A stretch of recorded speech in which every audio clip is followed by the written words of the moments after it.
What's going on, guys? It is Product Test Tuesday, and I have got a 2012 Honda CR-Z in the shop with factory headlights. I'm going to be testing the OEM halogen bulbs up against our Premier Series LED light bulbs.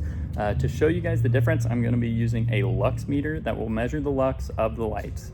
A little fun fact here, if you don't know what lux is, it's just the measurement of lumens actually per square meter at a distance. So a lot of people want to ask the lumens when you're going and shopping for LED lights, but if you want to know the true brightness or the true intensity of a light, you need to be asking what the lux is. So there's your fun fact for the day. Let's get into the comparison.